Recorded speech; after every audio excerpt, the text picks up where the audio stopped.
Olá pessoal, hoje nós vamos ver as transformações e análise imediata. Transformações? O que seriam essas transformações?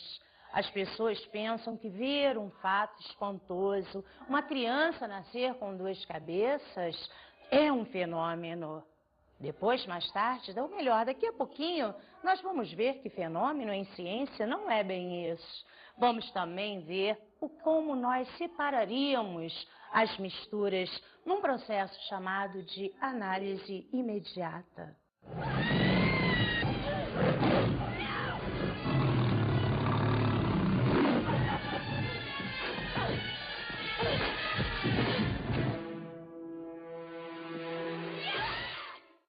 Como vocês viram no filme, tivemos vários fenômenos, embora que paranormais. Só que nós agora vamos começar a estudar mesmo o que seriam fenômenos em ciência. Fenômeno é toda transformação que a matéria pode sofrer.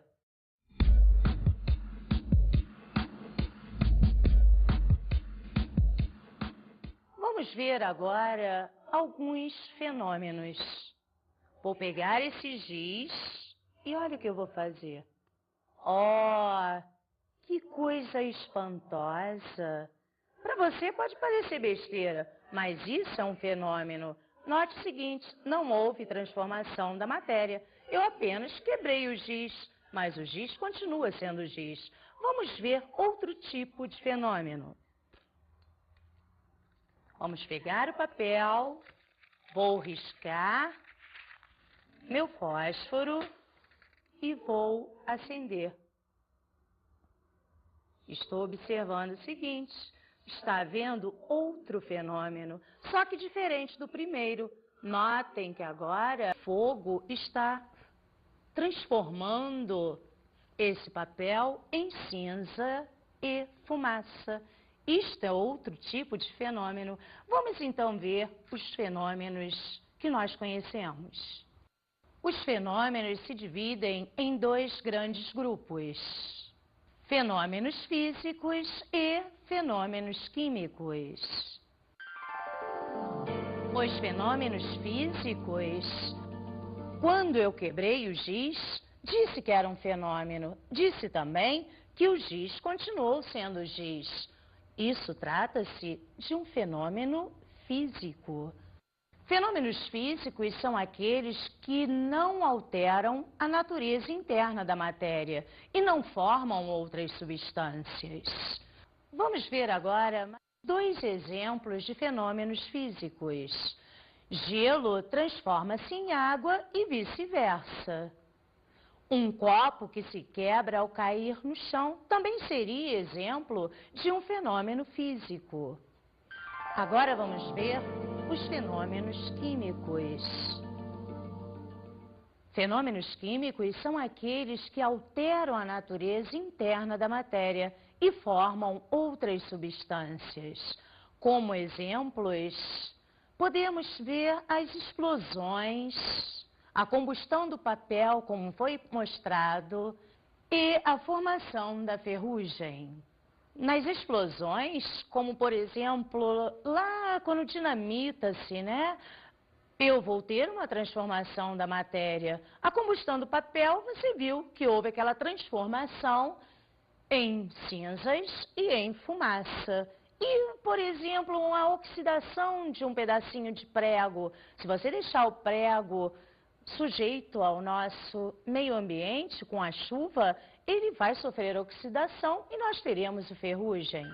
Vamos ver agora os estados físicos da matéria. Nós temos o estado sólido, o estado líquido e o estado gasoso. No estado sólido, as moléculas estão bem juntinhas, dando-lhe forma e volume constante. No estado líquido, as moléculas encontram-se um pouquinho mais afastadas, dando-lhe forma variável, mas o volume continua constante. Já no estado gasoso, as moléculas estão completamente afastadas, dando-lhe maior liberdade, isto é, você agora vai ter o estado gasoso tendo forma e volume variável. Vamos ver agora as mudanças de estado físico. A primeira vai ser a nossa fusão. É a passagem de uma substância do estado sólido ao estado líquido, pelo aumento da temperatura. E é fácil de observar. Pegue um gelo, coloque-o à temperatura ambiente. O que vai acontecer? Gelo é água no estado sólido. Ele vai se derreter, passando para água, estado líquido. Vamos ver outra mudança de estado físico, que é a nossa solidificação, que é a passagem de uma substância do estado líquido para o estado sólido, pela diminuição da temperatura. Seria o caso contrário agora, né? Você pegaria água, igual naquele negocinho de fazer gelo, tá lá no estado líquido, você coloca no congelador, a água transforma-se para o estado sólido, ficando lá o nosso gelo. Veremos agora mais uma mudança de estado físico, que é a nossa vaporização, que é a passagem de uma substância do estado líquido ao estado de vapor pelo aumento de temperatura. Fazem parte da vaporização a ebulição, a evaporação e a calefação. A evaporação é a passagem do estado líquido ao estado gasoso, lentamente, à temperatura ambiente. A evaporação acontece nas salinas. Deixa lá aquela água com sal, a água vai se evaporando lentamente e nós temos lá o nosso sal. Esse seria um exemplo de evaporação. Outro seria o varal. A roupa, quando nós lavamos e a colocamos para secar, a água sai do estado líquido e vai para o vapor lentamente. Na ebulição é diferente, nós vamos precisar de aumentar a temperatura. Não vai ser uma coisa natural igual na evaporação. Por exemplo, vamos pegar uma chaleira com água e colocá-la no fogão. Quando nós acendermos o fogo, a água vai começar a entrar em movimento, ou melhor, ela vai começar a ferver e você vai ter a passagem do estado líquido para o nosso estado gasoso com maior rapidez e não será natural. Portanto, vamos definir o que seria ebulição. Ebulição é a passagem do estado líquido ao estado de vapor de forma não espontânea, tumultuada e com formação de bolhas. Vamos ver agora um exemplo de calefação. O que seria calefação? Imagine uma chapa de alumínio bem quente e você vai borrifar a água nela. De imediato, essa água sai do estado líquido rapidíssimo, instantaneamente, para o nosso estado de vapor. Então, vamos definir a nossa calefação. É a mudança do estado líquido para o gasoso rapidamente e a uma temperatura superior à do ponto de ebulição. Agora vamos ver outro tipo de mudança de estado, que é a nossa condensação ou liquefação, que é a passagem de uma substância do estado gasoso para o estado líquido pela diminuição de temperatura. Não sei se você já observou, lá na sua casa, ao fazer o seu ranguinho, se você pegar a tampa da panela que está lá no fogo, você vai notar que ela tem gotículas. Isso quer dizer o seguinte, aquele vapor saiu, encontrou uma superfície mais fria e se condensou, transformando-se em líquido. Isso seria um exemplo de condensação. Também a formação das nuvens é um exemplo de condensação. Vamos ver agora outra mudança de estado físico, que é a nossa sublimação. Sublimação é a passagem de uma substância do estado sólido ao estado gasoso, ou vice-versa, sem passar pelo estado líquido. Um exemplo bem prático, isso aí todos vocês sabem, é quando passa aquele, o picolé, o picolé. O que conserva o picolé? Geralmente eles usam gelo seco. Sabem o que é gelo seco? É o gás carbônico no estado sólido. Se você tirar o gelo seco e colocá-lo na mão, você vai notar que ele é sólido e rapidamente vai sair do estado sólido e vai passar ao estado gasoso. Vamos agora analisar os critérios de pureza de uma substância.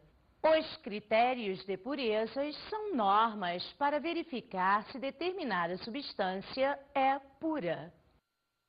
Os critérios de pureza mais usados baseiam-se nos seguintes fatos.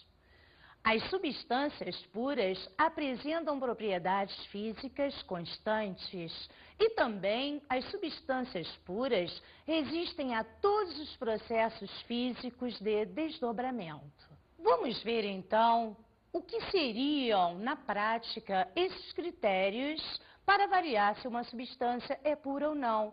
Depende também muito da nossa temperatura, como nós vamos ver daqui a pouquinho. Vamos ver agora o gráfico de uma substância pura.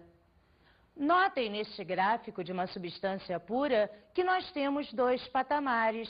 O que seriam esses dois patamares? O ponto de fusão, e o exemplo foi da água, é 0 graus Celsius. Note que durante a mudança de fase, a temperatura permanece constante. E também aqui, do estado líquido para o gasoso, neste ponto de ebulição, a temperatura também permanece constante. Isso quer dizer o seguinte, quando nós temos uma substância pura, o gráfico apresenta dois patamares. Entenderam o gráfico de uma substância pura? É fácil, é só notar que tem dois patamares durante a nossa mudança de estado físico. Um no ponto de fusão e outro no ponto de ebulição. Agora vamos passar para o gráfico de uma mistura. Note nesse gráfico de uma mistura que nós não temos nenhum patamar. Não existe temperatura constante na mudança de estado. Por isso, estamos diante de um gráfico de uma mistura. Acontece que temos dois tipos de mistura. Nós temos a mistura azeotrópica e a mistura eutética. As misturas eutéticas comportam-se como se fossem substâncias puras em relação à fusão. Isto é, apresentam ponto de fusão constante. Observe o gráfico. Note que a temperatura de fusão está constante. Ou melhor, você também tem patamar, mas é apenas um patamar, porque se tivéssemos dois, seria uma substância pura. Então, esse é um caso mistura especial, chamada de eutética. Durante a mudança do estado físico, a temperatura permanece constante no nosso ponto de fusão. Vamos ver agora um gráfico de uma substância azeotrópica. O que significa uma mistura azeotrópica? Elas comportam-se como se fossem substâncias puras na ebulição, isto é, apresentam ponto de ebulição constante. Observe o gráfico. Nesse gráfico, nós temos apenas um patamar também, só que agora a temperatura vai manter-se constante no ponto de ebulição, isto é, na passagem do estado líquido para o estado gasoso. Compreenderam? Então, cuidado com a diferença dos gráficos. Uma substância pura tem dois patamares. Uma mistura não tem patamar nenhum. Já as misturas especiais, nós temos duas. A eutética, ponto de fusão constante, logo um patamar, e a azeotrópica, ponto de ebulição constante, também tem apenas um patamar. Vamos ver agora o que é a análise imediata. Os processos de purificação das substâncias são os de separação dos componentes das misturas e variam conforme a mistura seja heterogênea ou homogênea. Vamos ver agora os processos mais usados para separarmos mistura. O primeiro é a catação, que é a separação mecânica com a mão. Só é viável quando as fases sólidas são bem distintas. Um exemplo prático é quando a gente vai fazer um feijão. Antes, nós pegamos e começamos a tirar a impureza deste feijão. Isso é um processo chamado catação. Outro processo importante é a ventilação. O que seria ventilação? Seria a separação por corrente de ar. E aí é mole também de você compreender. Vamos lá para o fogão, vamos torrar amendoim. Opa! Pega, esfrega, separa aquela película do amendoim. Agora sopra. Soprando, nós estamos fazendo uma ventilação. E esse é um processo muito usado nas indústrias de beneficiamento do arroz. Vamos a outro processo, a levigação. A levigação é a separação por corrente de água, que arrasta o mais leve e deixa o mais pesado. Esse processo é muito usado nos garimpos. É só observar o que os garimpeiros fazem para retirar o ouro das areias auríferas. Vamos agora a outro tipo de separação de mistura, que é a nossa peneiração ou tamização, que é a separação mecânica com auxílio de uma peneira. Muito fácil também de observar. Quando você vai fazer uma obra em casa, tu chama lá o pedreiro e ele tem que pegar uma peneira para poder separar a areia fina da areia grossa. Isso seria peneiração. Outro método importante é a separação magnética ou imantação, que consiste na separação das fases de um sistema quando uma delas é atraída por um ímã. Vamos ver um exemplo.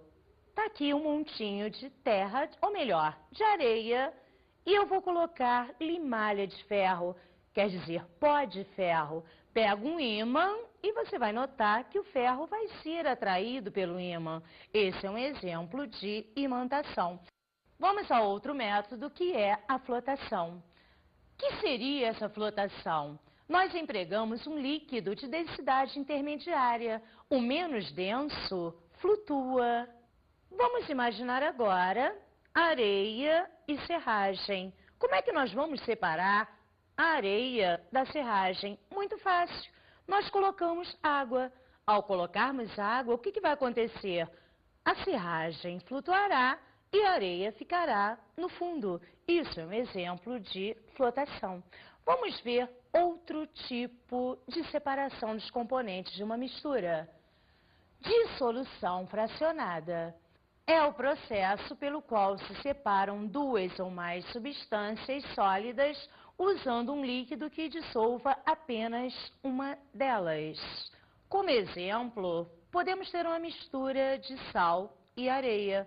O que nós fazemos? Colocamos água, a água vai dissolver o sal e a areia fica no fundo. Agora basta fazermos uma filtração, tiramos a areia e depois fazemos uma evaporação ou uma destilação simples. Por falar nisso, vamos ver o que é uma filtração. Filtração é usada em misturas heterogêneas de sólidos e líquidos. Um exemplo prático de filtração seria na hora de fazermos um café. Nós pegamos e colocamos, passamos o líquido por um filtro, onde esse filtro retém o pó e desce a parte líquida. Vamos ver agora o que é decantação. A decantação consiste em separar um líquido de um sólido ou líquidos não miscíveis, isto é, que não se misturam. Por exemplo, a água barrenta. Depois de um tempo, nós teremos a água acima e o barro embaixo. Vocês viram um dos tipos de decantação, só que nós temos outro também.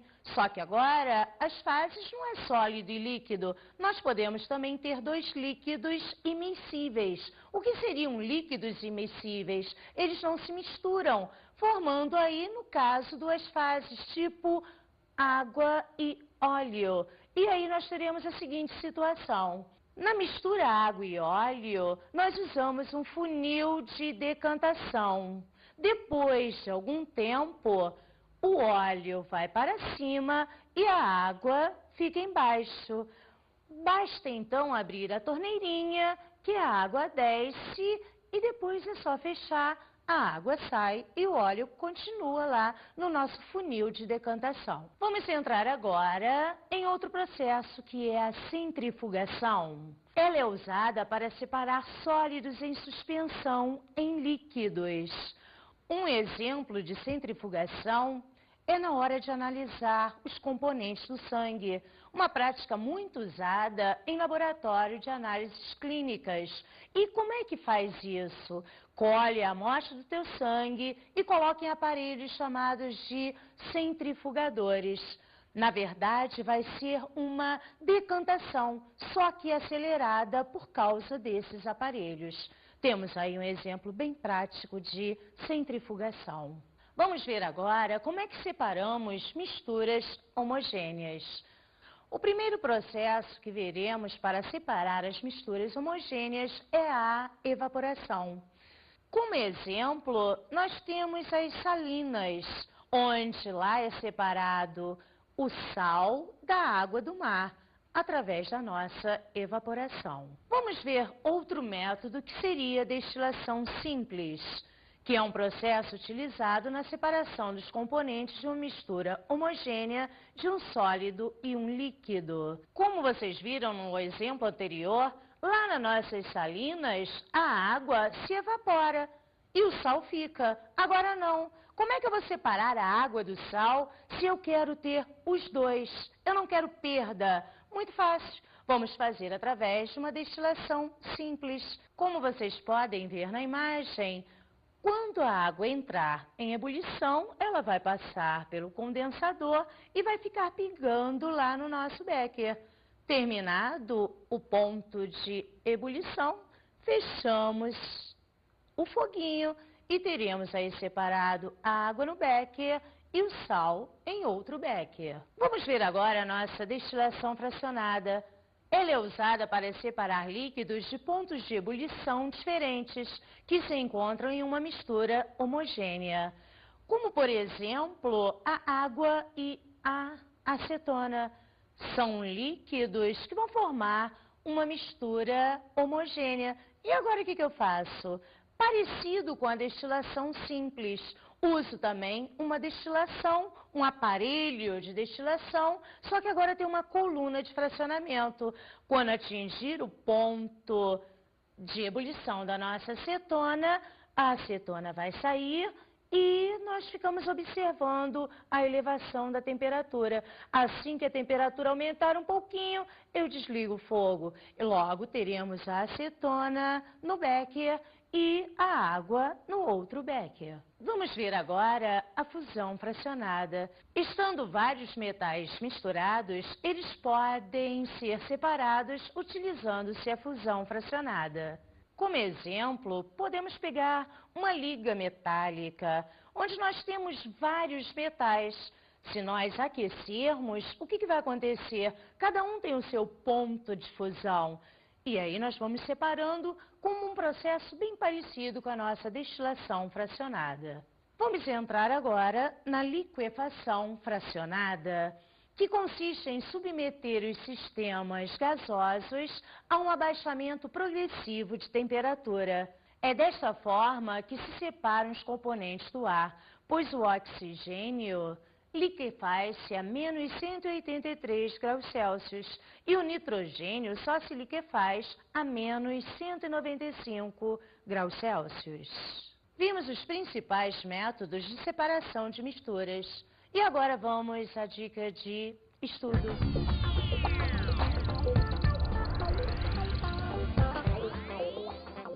Leia a parte teórica que está aí no livro e faça todos os exercícios.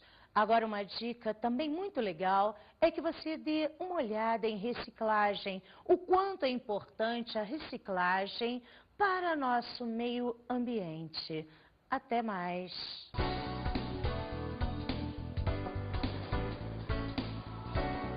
Nesta aula estudamos as transformações e análise imediata. Nesta aula nós estudamos as transformações, aquelas dos fenômenos físicos e químicos e também a análise imediata, que são os métodos da separação das nossas misturas. E vimos também os processos de separação dos componentes de misturas heterogêneas e homogêneas. Vimos os processos de separação de misturas homogêneas e misturas heterogêneas. Vimos catação, levigação, destilação simples, destilação fracionada. Vimos um monte de processos. Outros também existem, mas hoje nós só pegamos os principais, o que interessam mais à nossa química. Bons estudos!